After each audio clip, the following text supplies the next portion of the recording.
My name is Caroline Murphy. I'm the Government Relations Manager at the Wildlife Society, and I want to thank you all for joining today's briefing entitled Supporting the National Wildlife Refuge System. This briefing is hosted by the Cooperative Alliance for Refuge Enhancement in partnership with the Congressional Wildlife Refuge Caucus. We want to give a special thank you to Representative Thompson and Representative Joyce for their support on today's briefing. And I also want to extend a brief thank you to Paul Lobo and Heather Urban, who worked with our partners at the Wilderness Society to put this awesome agenda together. You're going to be hearing from a lot of really great federal, tribal, and NGO speakers today. They're going to provide you with an overview of the refuge system, explore current challenges as well as opportunities that arise from carrying out the conservation and multi-use mission of the refuge system. Just a bit of housekeeping before we get started, before we roll into intros. There will be a question and answer at the conclusion of the panel presentations today. Please feel free to add questions into the Q&A feature and we'll try to address them at the conclusion of the brief.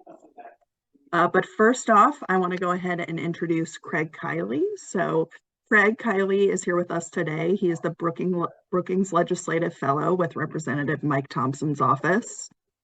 His portfolio includes environment and climate, natural resources, science, energy, and water issues. Craig is a retired U.S. Army engineer officer and will return to the National Geospatial Intelligence Agency at the conclusion of his fellowship. So Craig, I'll pass it over to you. Welcome. All right, thanks so much, Caroline. Well, good afternoon, everyone. The House of Representatives Congressional Wildlife Refuge Caucus was established nearly 20 years ago, largely as a response to budget shortfalls that resulted in significant maintenance backlogs and staff shortages that were preventing the refuge system from fulfilling its basic mission. The mission of the caucus is to fortify, protect, and preserve the National Wildlife Refuge System by supporting adequate refuge funding, working for the strategic growth of the refuge system through easements and targeted land acquisition, and by promoting legislation to improve the refuge system as a whole. The caucus also aims to educate members of Congress about the increasing number of challenges facing the system through briefings, such as you're receiving today, and other forms of outreach, which is, as I mentioned, why we're here today. So thank you all for joining. Some of the legislation the Congressional Wildlife Refuge Caucus co-chairs have introduced several bills since inception, and one current bill that I'd like to highlight today is H.R. 4780, the Refuge System Protection Act. Each year, wildlife refuges sustain thousands of dollars in damage with no way for the U.S. Fish and Wildlife Service to recover the cost of repairing the damage. This bill would provide a budget-neutral solution to this problem by granting the service the authority to collect civil damages that would directly fund the repair and restoration of the damaged property and resources. To repair the damages caused by these and similar offenses, the service today must use taxpayer-funded allocations at the expense of other refuge programs. Currently, the only penalties collected are criminal fines, which are directed back to the Treasury rather than used to repair the damages. The Refuge System Protection Act provides the service the authority to collect civil damages from responsible parties for intentional injuries to all living and non-living resources within the refuge lands and waters. These fines would be used to directly address those specific damages. For more information, you can reference the Dear Colleague letter that I sent earlier this afternoon and I send out weekly. The caucus also leads letters to federal appropriators and administration officials calling for specific dollar amounts in refuge system appropriations that help drive the refuge funding discussion in Congress. You may be familiar with the Land and Water Conservation Fund, or LWCF. It's a program that since its creation nearly 60 years ago has helped to ensure permanent protection, recreational access, and maintenance of critical lands in our national and community forests, recreation areas, parks, wildlife refuges, Civil War battlefields, and historic sites. This year for FY23, we had 194 signers on that letter in the House. Another one is the North American Wetlands Conservation Act, or NAWCA. It's a long-standing program and has been immensely effective in leveraging non-federal funds to protect, restore, and manage wetland habitat for migratory birds and other wildlife. NAWCA provides federal cost share funding to support the North American Waterfowl Management Plan. And again, I'm proud to say the letter this year we had 194 signers on the House. The current leadership in the caucus is there are 4 co-chairs. Representative Rob Whitman from Virginia, Representative Ron Kine from Wisconsin, Representative Dave Joyce from Ohio, and my boss, Mike Thompson, representing District 5 in California. So that's the Congressional Wildlife Refuge Caucus. Now back to Caroline. All right, thank you so much, Craig. So now we are going to go ahead and transition over to Libby Marking. So Libby is here with us today. She is the Director of Government Affairs for the National Wildlife Refuge Association. Libby works closely with Congress and the administration to promote federal conservation funding and policy affecting the refuge system. She also leads the Cooperative Alliance for Refuge Enhancement, which she will be touching on for us today. So Libby, I will go ahead and share your slides and pass it over to you. Thanks, Caroline. Yes, and as she mentioned, so I currently chair the CARE Coalition, the Cooperative Alliance for Refuge Enhancement. And the CARE Coalition is currently comprised of 23 wildlife, sporting, scientific, and conservation organizations that span the political spectrum. So it's truly one of the most diverse coalitions in conservation. And we'll be sure to show the list of current members after this slide. But CARE was born out of this shared recognition that the refuge system faces significant challenges that impact all of its stakeholders, with the underlying challenge being adequate funding. So collectively, CARE works to educate Congress, the administration, and the public about the funding needs of the nation's National Wildlife Refuge System. The refuge system's primary purpose is wildlife conservation, with secondary compatible uses that include hunting and angling, birding and photography, and environmental education and interpretation. But without the funding to effectively fulfill its conservation mission and provide those opportunities for recreation and connect communities to nature, the refuge system has really suffered from chronic lack of staff and maintenance, programming, and law enforcement, etc. So although each organization within CARE has its own mission and priorities, our groups come together and join forces because a strong refuge system is integral to each of us. So next slide, please, so we can see all the members of CARE. And now I'd like to introduce Cynthia Martinez, the Chief of the National Wildlife Refuge System. So happy that she's able to join us today. She is the first woman and Hispanic to lead the refuge system. And she began her career in 1993 with the Fish and Wildlife Service. She was the chief of the Division of Visitor Services and Communications and was deputy chief of the refuge system from 2012 to 2015. Before coming to the refuge system headquarters, she was the manager at Desert National Wildlife Refuge Complex in Las Vegas, Nevada. And she's also joined today by a refuge manager. So I'd also like to introduce Lamar Gore, refuge manager for the John Hines National Wildlife Refuge at Tinicum. Thank you both for joining us today, and we look forward to hearing from you. And thank you all for joining us today. Libby, and thank you for the invitation and the opportunity to talk about the National Wildlife Refuge System. I really hope that everybody's having a good day and we can learn something new today. Thank you to the Refuge Caucus for hosting this and for CARE as well. Appreciate that. All right, so let's talk about the National Wildlife Refuge System. National Wildlife Refuge System are places where people and wildlife thrive. The beginning of the National Wildlife Refuge System, if we could go to the next slide there, really began in 1903 with President Roosevelt. You know, Pelican Island, there was need to protect birds and birds that have been taken for their feathers. And so he decided that this was going to be a really good thing to do. And so he established the first National Wildlife Refuge at Pelican Island. Now, he established it under an executive order. National Wildlife Refuges can be established 3 ways. Historically by executive order, although that authority has been taken away now. Flipman did that. But refuges can still be established legislatively by Congress, or administratively, the Secretary of Interior delegating that to the Director of the Fish and Wildlife Service. So there's the existing 2 ways that refuges can be established now, legislatively and administratively. So units of the refuge system, they serve a purpose that is really distinct from any other public lands, right? Our purpose is really for wildlife. Wildlife drives what we do on national wildlife refuges.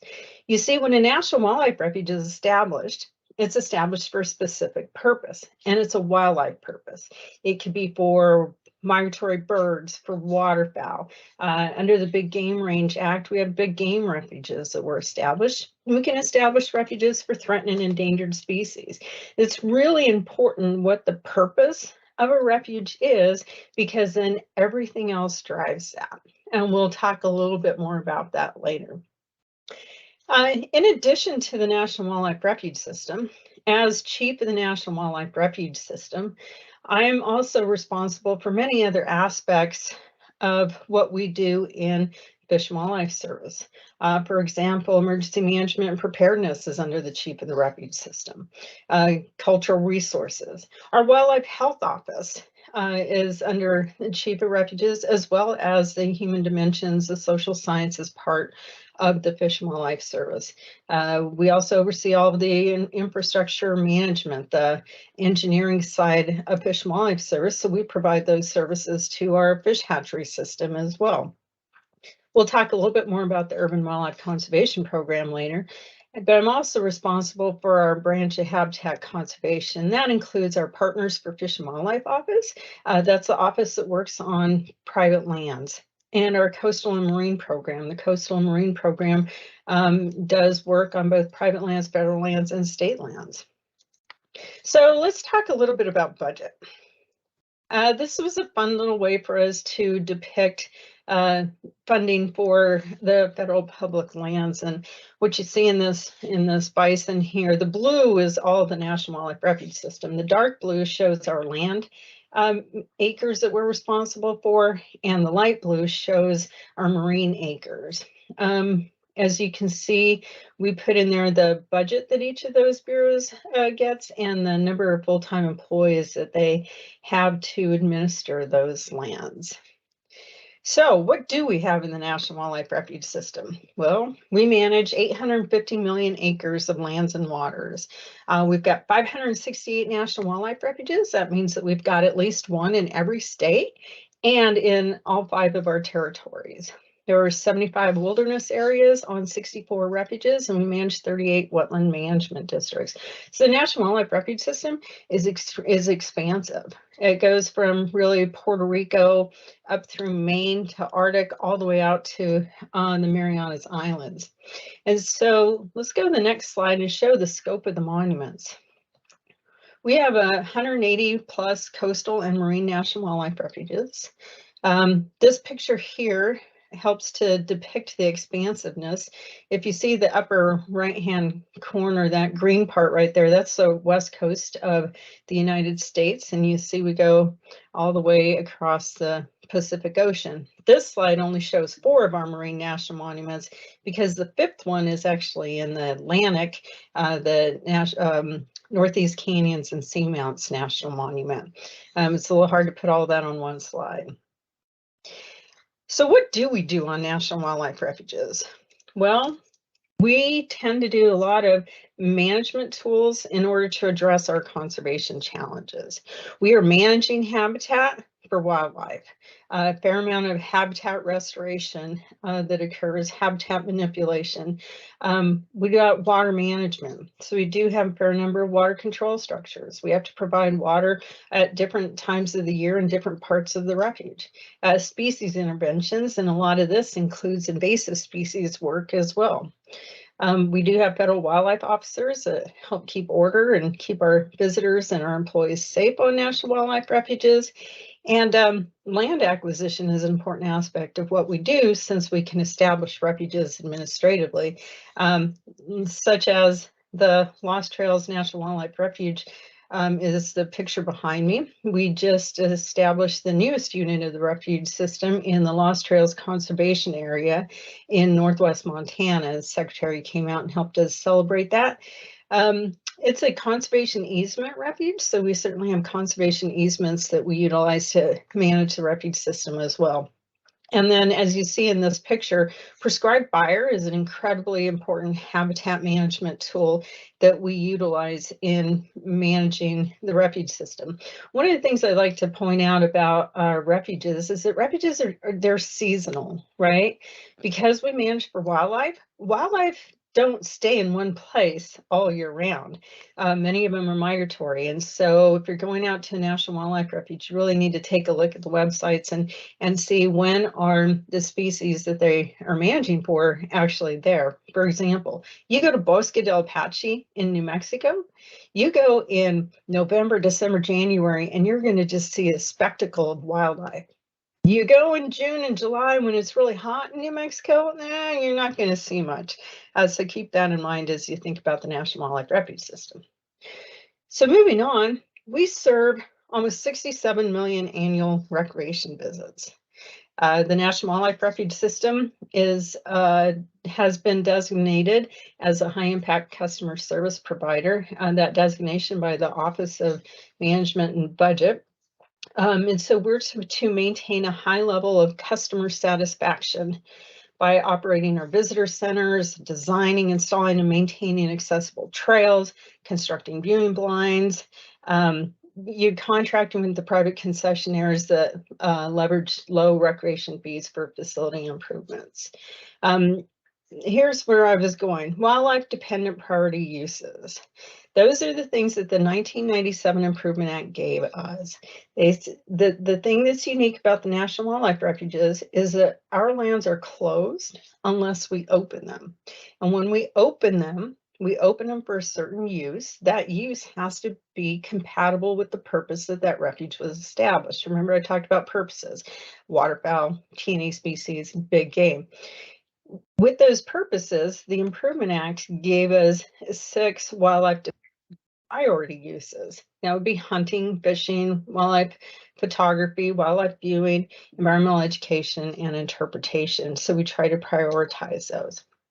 And we serve local communities. Like I said, we've got at least one refuge in every state. And so we are right there in people's backyards. We're like the weekend destination. You want to do something on the weekend, go check out a National Wildlife Refuge.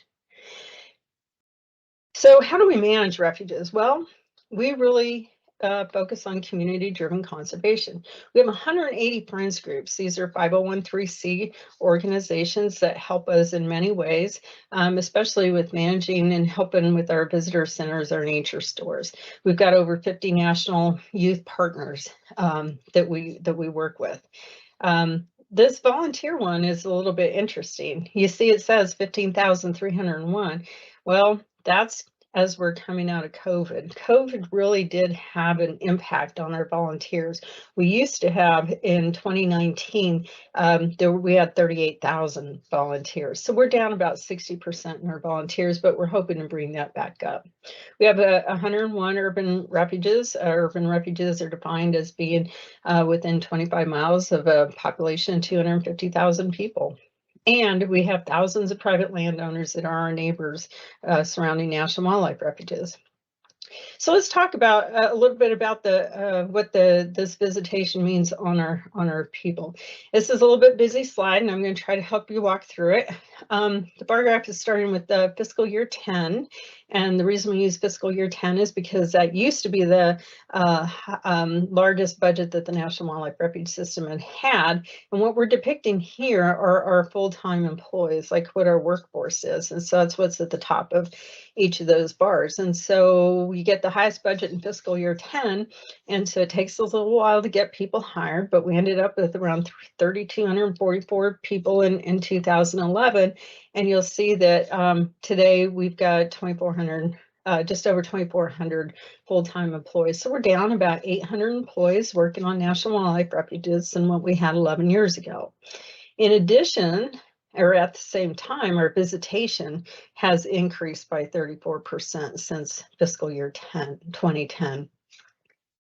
Additionally, we've got 13 new refuges since then and 597 new marine 597 million marine acres that we are responsible for. So visitation is going up, our workforce is going down. So let's talk about the 22 budget that was just enacted. You'll see that it was just over 518 million. That is the highest budget that we've ever had in the refuge system. And so there's an increase, but where does that increase go? Well, you can see on the right that there are mandatory requests from Congress. And so we prioritized invasive species and marine monuments, some of our urban conservation work, and our inventory monitoring, core things that we do on National Wildlife Refuges. At the same time, we were grateful to receive a 2.7% pay increase, but that took almost $8 million of the $14 million. We also had other increases in our health benefits. And then there's some assessments just within the agency that occur. And so when you take a look at it, it really means that we had an effective budget reduction of 1.5 million. So you see that when there's the cost of doing business. Can we go to the next slide? So wildlife refuges, we're really on the front lines of adapting and mitigating climate impacts, invasive species, and national wildlife population declines. And so the approach that we're taking to address climate stressors is really through the RAD framework. It's RAD: resist, accept, or direct. And so what this tells us is that we're either going to try to resist climate change in some areas, we're going to allow climate change to happen in other areas, or we're going to actually start to help direct climate change into other areas. Next slide. I wanted to talk a little bit about what some of these new laws have done for us from a funding standpoint. The American Rescue Plan gave us $10 million for wildlife health. Wildlife health is really on the forefront right now, especially with One Health, zoonotic diseases, and all of the work that comes with that. And so with some of this funding, we've been able to share that. We funded for 3 years a wildlife health specialist coordinator with the Native American Fish and Wildlife Society. We also funded 4 regional Association Fish and Wildlife at the various geographic AFWAs. We're really trying to help our folks with being prepared for disease response. Wildlife disease and biosafety caches, how we're going to address any sort of outbreaks, and really a lot of disease training as well with our folks. So that was greatly appreciated. With regard to the bipartisan infrastructure law, the National Wildlife Refuge System didn't receive specific funding. However, the way that the Department of Interior is running, the dollars that they received were able to put proposals in for some of those. And so far, we've gotten about 9.9 million in fiscal year 22, spending a fair amount on invasive species eradication and improving recreation resilience. Land acquisition, like I said before, full funding of the Land and Water Conservation Fund has been incredibly helpful. We can establish refuges administratively, and we can use this funding to continue to purchase in holdings within our existing refuge boundaries. The Great American Outdoors Act also gave us $95 million for infrastructure, and this, of course, is for 5 years. We get 5% of that funding. We're working towards our life cycle approach to infrastructure investment. We are leading the department in the obligations and the percent of obligations of these dollars. Some of our most successful projects have been done with our maintenance action teams, where we hire our folks and we put them like in strike teams to go and get these projects done. It's been very, very successful. As far as the Inflation Reduction Act, the Inflation Reduction Act gave us just over $121 million. We have to spend it by 2026, September 30th of 2026. And this is to really work towards the purpose of rebuilding and restoring units of the National Wildlife Refuge System and state wildlife management areas. So we need to share this money with the states.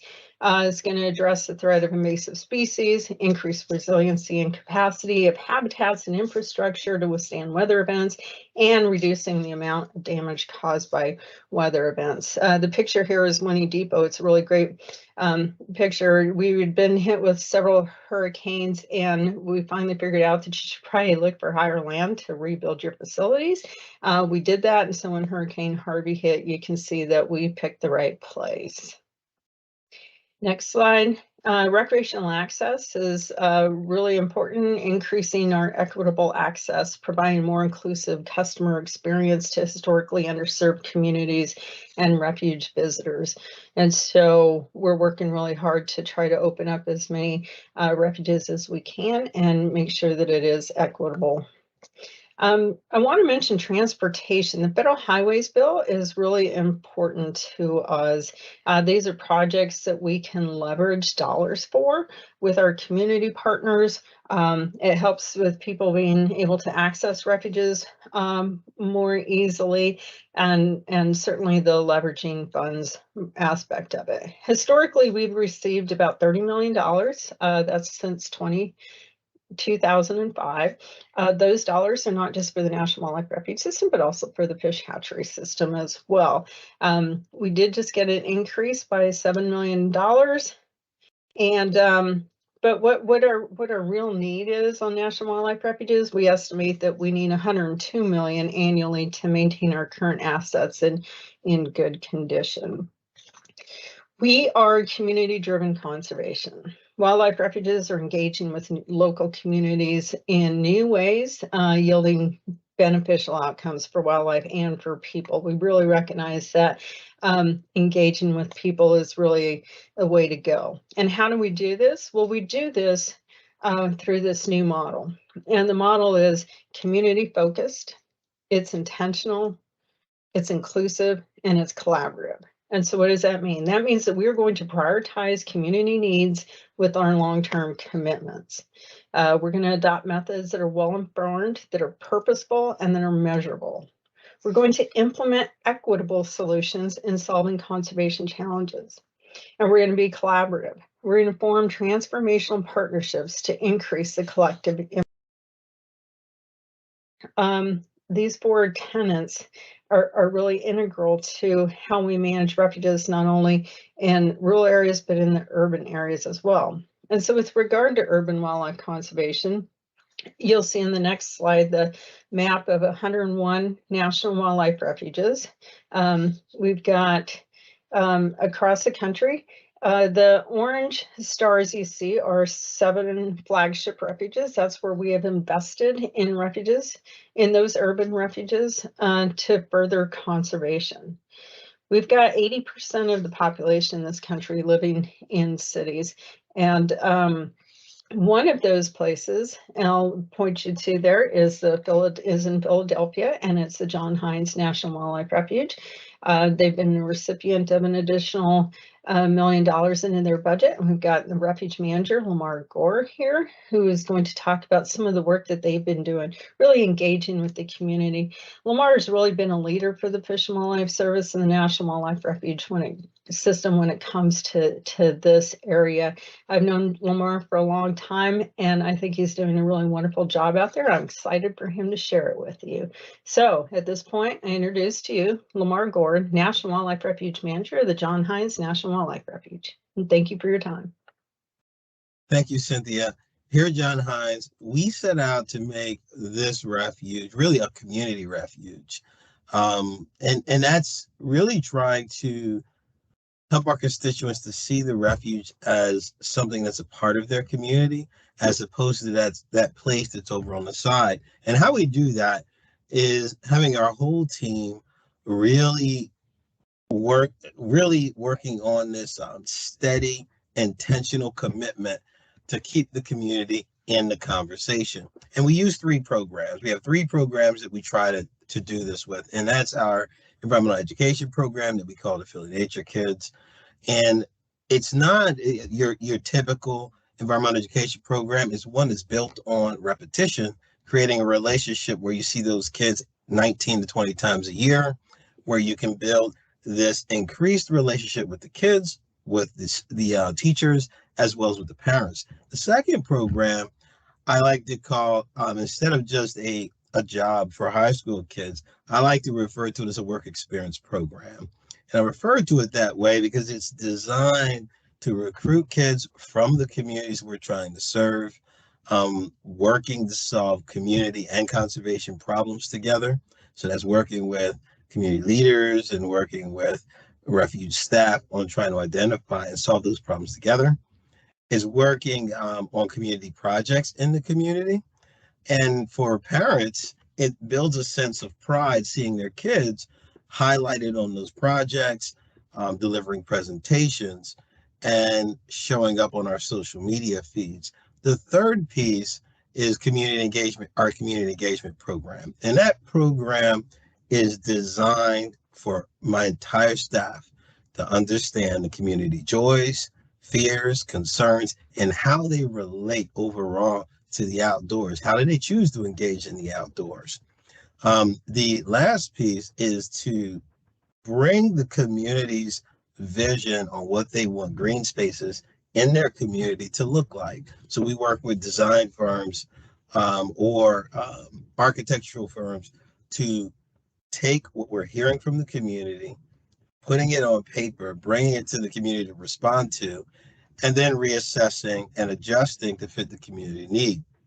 The most challenging roadblock in doing this, and that roadblock is between government and communities, is that the communities don't believe that they mean anything to us. Black and brown communities are even higher on that list due to systemic racial problems or environmental justice issues that are across the nation. That doesn't mean that we can't fix that.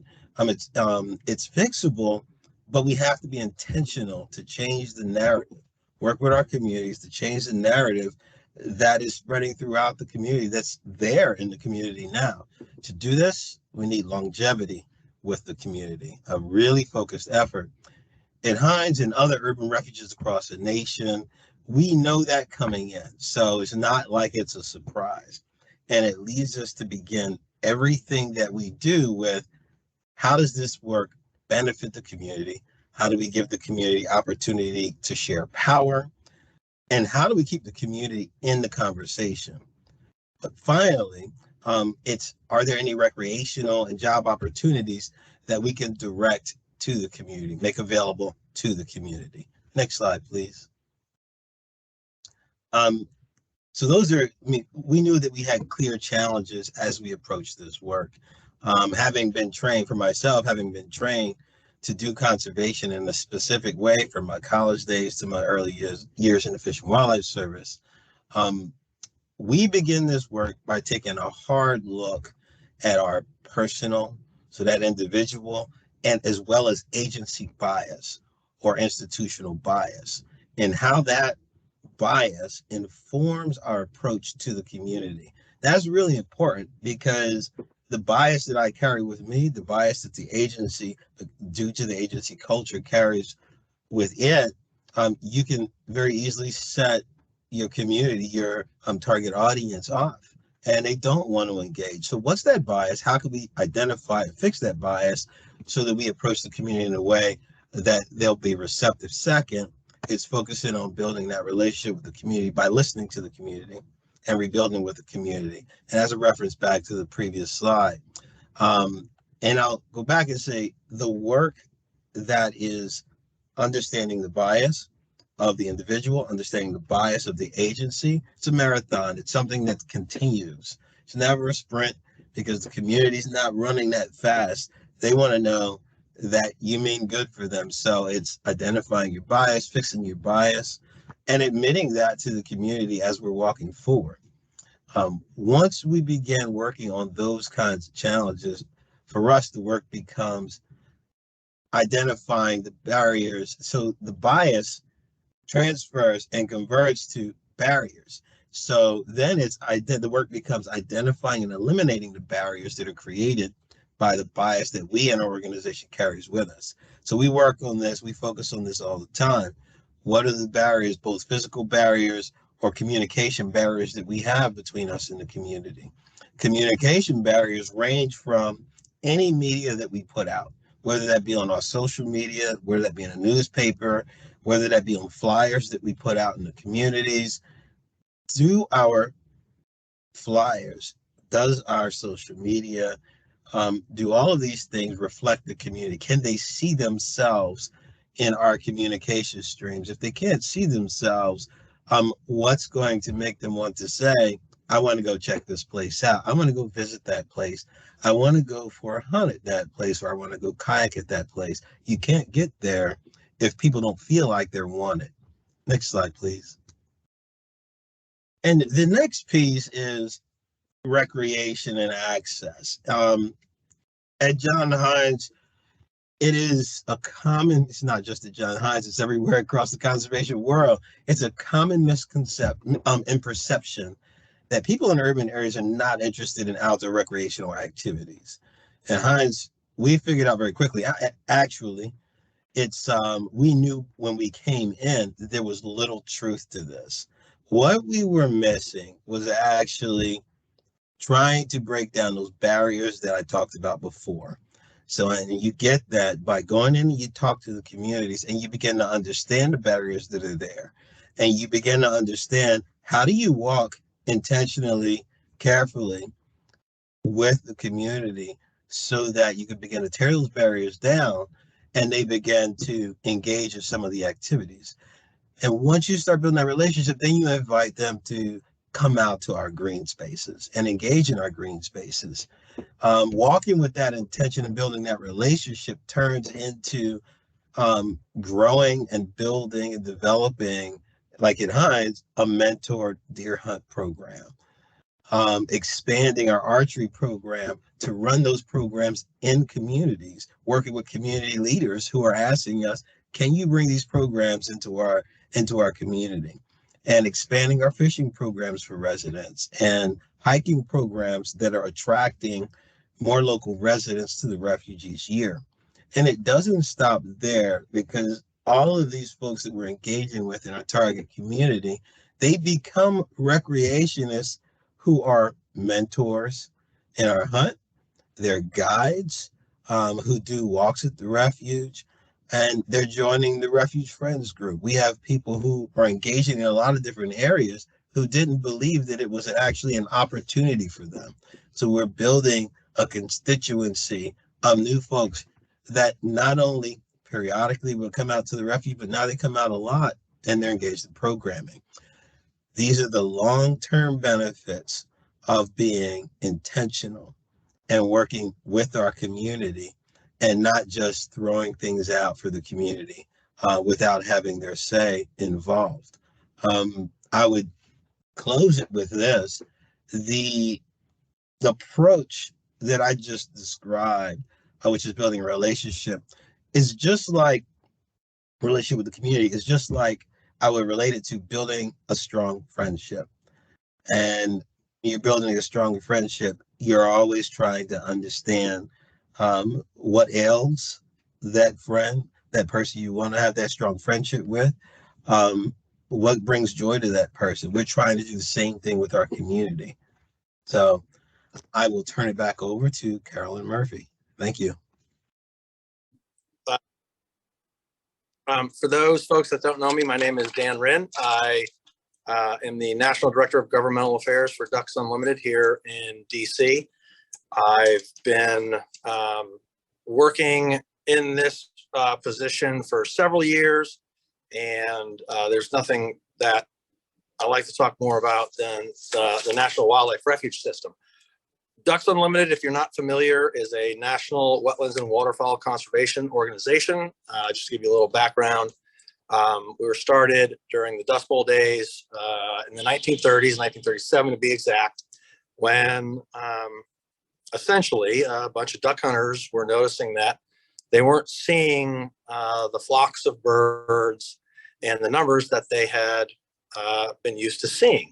And long story short, they banded together, began raising money, and that was sort of the beginning of Ducks Unlimited. And it's a great story, especially in connection with the refuge system, because it really, conservation in the United States tracks very closely to the Dust Bowl days and groups like DU, and how we all sort of saw it coming at the same time and began working together. And of course, the biggest partner, I would argue, in all of that was the U.S. Fish and Wildlife Service, and of course, the refuge system. A little background on myself. I was an intern for Ducks Unlimited in 1994. I used to sit in on the original care group meetings way back when as an intern for DU. And I can't think of any partnership over the last quarter century that has meant more to conservation in the U.S. than what the care group was able to put together. It really is amazing. Back in the 90s, there was lots of discussions and negotiating over how to use these lands and who would have access to them. And the care group got together, because it's some very smart people, and realized that, well, what's important is that we have these lands, and that's part of our cultural history in this country. And they sort of put aside all the fighting over how to use it and realized what we need to focus on is how to protect it and understand what a valuable resource this is. And from DU's perspective, there is no greater example of working together and putting aside differences on behalf of wildlife. Obviously, waterfowl hunters have a very close connection to a lot of refuges, but fast forward to now, and the resources that refuges need to serve the public that supports them are drastically low. And I'll go into that a little bit from our perspective. As was said by multiple folks earlier, the number one priority of this system of lands is conservation. And recently, there have been lots of discussions about public access to resources, whether it's hunting and fishing, whether it's hiking, but access is a very big issue. It's a very big issue for most folks that especially like to hunt. Lots of surveys have been done, and one of the top reasons why folks stop hunting especially is lack of access to places, not having where to go. And that is very concerning to us, because from our perspective, we think any folks that get outside in the wild, irrespective how or why they're out there, it's important. People need to interact with the outdoors. We just saw that through pandemic. When you look at state fish and game agencies. They finally had several state fish and game agencies that had an uptick in hunting and fishing licenses, something they hadn't seen in several years. Well, when they look at the data, they realize during pandemic, when all of us were stressed and there was a lot of uncertainty about what was going on, people found strength and support by going outside, going outdoors. It may have been to go hunting or fishing. It may have been to go kayaking or take pictures or just take a walk. But it clearly highlighted how important these wild places are to all Americans. And so when you look at that and you look at sort of the needs that refuges have right now, it's very clear that the funding doesn't match all of the things that these places provide. It's nice to have incremental bumps every year, but when you're driving people to get outside and when you are doing what we think at a macro level is great, opening areas that can support hunting and fishing on refuges that previously maybe couldn't have. When you do that and the public responds in a positive fashion, what we often forget is that these areas are managed for specific wildlife purposes. So when you open the door to access and you open that, whether it's hunting or fishing, these places need the resources to make sure that they're providing what the public is coming for. And if you look at the funding history of National Wildlife Refuges, I've said this before, you have some of the most dedicated, creative public servants that manage these areas, and they do it on a shoestring budget, and at the same time they're still encouraging the same community members and people that live around these refuges to come and experience them. And I can't imagine how hard that is to do over and over again when you simply don't have the necessary resources to do it. And I think as we move forward, whether it's an urban refuge, whether it is a rural refuge in the middle of nowhere, whether it is a waterfowl production area that no one's ever going to see, one thing that we need to take away from meetings like this and conversations like this is that those areas, when you look at climate change, when you look at all these outside external factors impacting the refuge system and the lands that they are held in trust to manage for the public's benefit, everything else is changing, but they're not. They're trying to use the highest standards to manage those areas to make sure that they're providing the wildlife benefits that we all want to see them provide.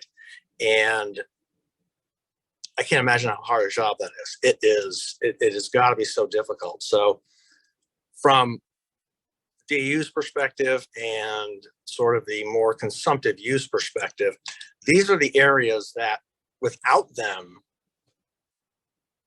I couldn't think we would have a hunting season, especially for waterfowl, like we currently have.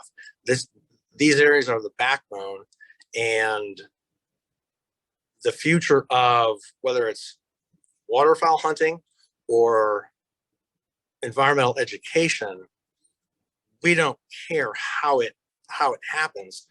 The investment in these areas is critical for our country, and we have been long partners of the refuge system, and we will continue to be, and we look forward to being partners as it defines itself as we move forward as a country to make sure that these areas are providing the multitude of benefits and values that waterfowl hunters have gotten out of them,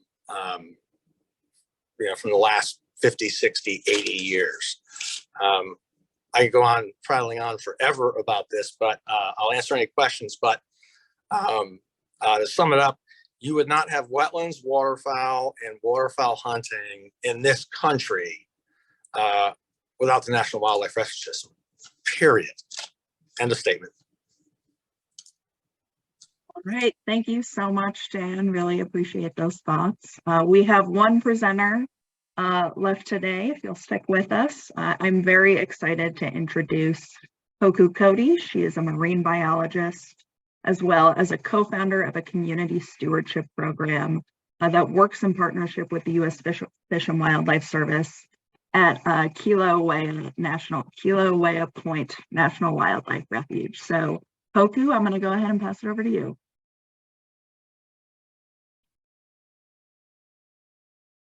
Thanks, Carolyn. And can you hear me okay?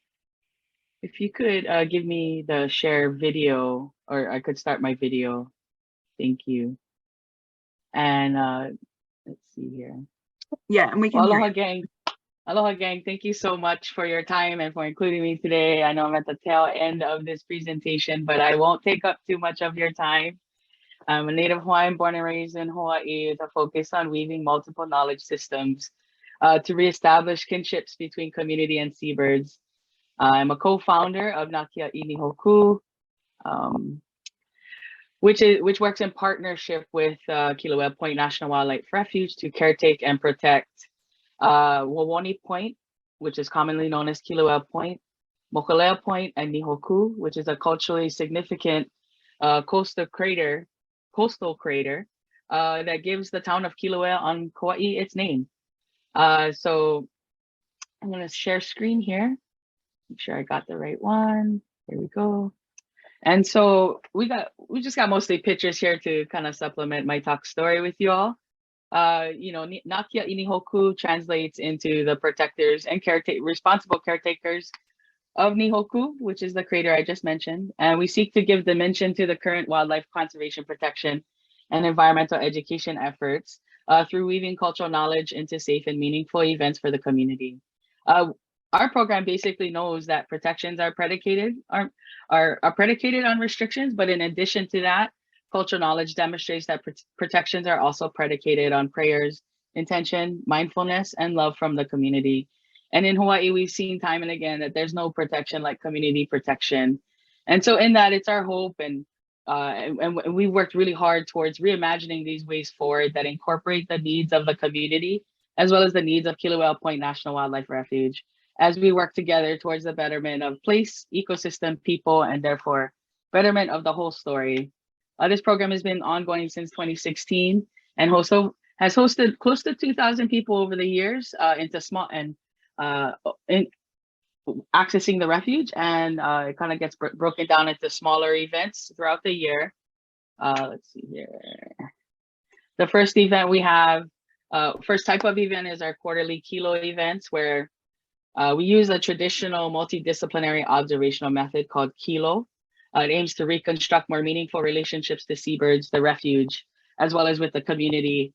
This event really focuses on primarily cultivating trusted environmental interpreters amongst the community themselves, and as they develop a profoundly intimate understanding of these seabird cycles that are normally not accessible, or you don't really get to see these kinds of like landscapes with seabirds in it throughout Hawaii as often. So this is kind of a really important opportunity here. And then they get space to, we sit down, we talk story in those events. The quarterlies are each solstice and equinox throughout the year.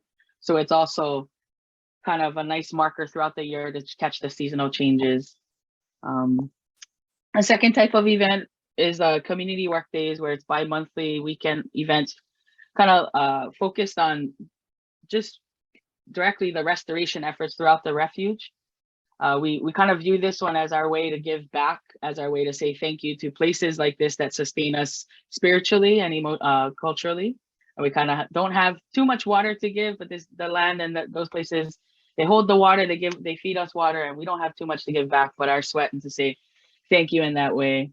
Our third and final event is Aina-based education, which kind of translates into place-based education, where we host community members, classes across all grade levels, K through 12, varying schools across the island and Kauai.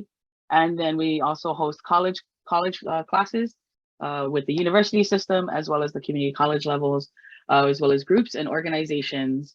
These events kind of incorporate the other two activities I mentioned, as well as it features activities, and as well as it features skilled interpreters and educators that impart historical, ecological, and cultural knowledge, usually formed from research, scientific, scholarly, socio-political, and genealogical, and as we facilitate appreciation and understanding and importance of place-based knowledge and traditional knowledge in seabird conservation today. And in this way, we reaffirm our connectivity to the world and embrace the profound duty to Malama and care for these wilderness places, because we know that a thriving, resilient, interconnected community is a fundamental and necessary component to how we maintain cultural landscapes and environmental integrity today. And with that, I just wanted to just briefly pause and just really mahalo each and every one of you. Thank you guys so much for your time. And just thank you to the Wildlife Refuge System and to all the presenters before me. This program is one of my most cherished efforts that I've been able to work on in the last few years. So I just really mahalo all of you guys as well for all your work, without which I would not be able to do what I do today too. Thank you guys. All right, thank you so much, Hoku. We are at the top of the hour. So if anyone does have any questions, my colleague Libby Marking from the Refuge Association, who you heard from earlier, will be sending along a follow-up email to all attendees, providing additional information on the refuge system. So if you have any follow-up questions for any of our panelists, at that time, please go ahead and follow up with Libby or myself, and we would be happy to connect you with the right point of contact. Thanks again for joining today's briefing on supporting the National Wildlife Refuge System. Again, I want to say a huge thank you to the Congressional Wildlife Refuge Caucus, as well as all of our wonderful panelists for supporting this great event today. Have a good one.